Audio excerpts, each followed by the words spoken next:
Pada kesempatan hari ini saya ingin melaporkan beberapa hal perkembangan penanganan pandemi COVID-19 khususnya di wilayah Jawa Bali. Dalam kesempatan hari ini saya perlu menyampaikan bahwa tujuan dan arah kebijakan pemerintah dalam penanganan pandemi COVID-19 hingga hari ini tetap dipegang secara konsisten. Namun strategi dan manajemen lapangan harus dinamis, menyesuaikan permasalahan dan tantangan yang ada. Mungkin hal ini sering dibaca sebagai sesuatu yang sering berubah-ubah. Justru itulah yang harus sama-sama kita lakukan untuk menemukan kombinasi terbaik antara kepentingan kesehatan dengan kepentingan perekonomian bagi masyarakat Indonesia. Dalam ratas hari ini, Presiden mengingatkan kami semua para pembantunya agar terus menerapkan prinsip kehati-hatian akibat lonjakan kenaikan kasus ini. Untuk itu, pemerintah hari ini terus memonitor jumlah pergerakan kasus konfirmasi secara harian. Selain itu, pemerintah juga melihat beragam aspek seperti angka keterisian rumah sakit, jumlah vaksinasi di daerah. Hal ini dimaksud agar langkah cepat dan terukur yang selalu diminta oleh Presiden dapat benar-benar dilakukan dengan baik, dan bila hal ini terjadi hal-hal yang tidak diinginkan dan kondisi yang semakin memburuk, kita bisa mengambil langkah-langkah yang cepat dan terukur. Segala langkah yang disiapkan tentunya penuh dengan perhitungan, berdasarkan data-data lapangan, bermasukan dari berbagai ahli di bidangnya.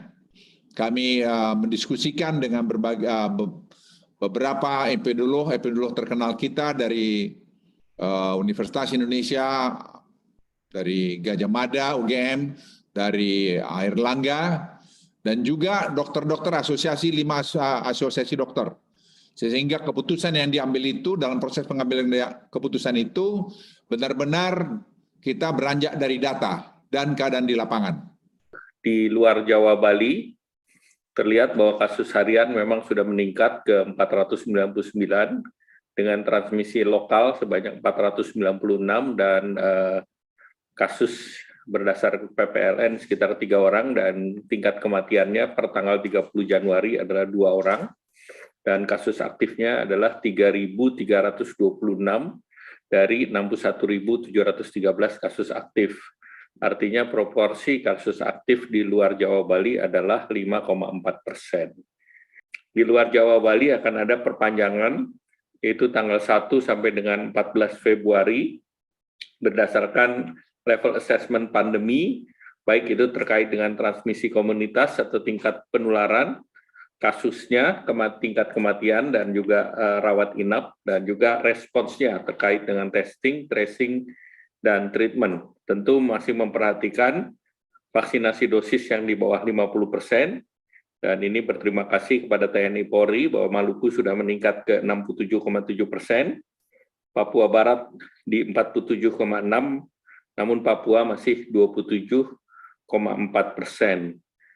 Seiring dengan di Jawa Bali, maka masa karantina PPLN juga tadi diusulkan dan diputuskan oleh Bapak Presiden juga untuk 5 hari bagi yang sudah divaksinasi 2 kali dan 7 hari bagi WNI yang belum divaksinasi lengkap. Dan tentunya terkait dengan kebijakan isolasi mandiri, tadi diusulkan 5 hari untuk pasien tanpa gejala dan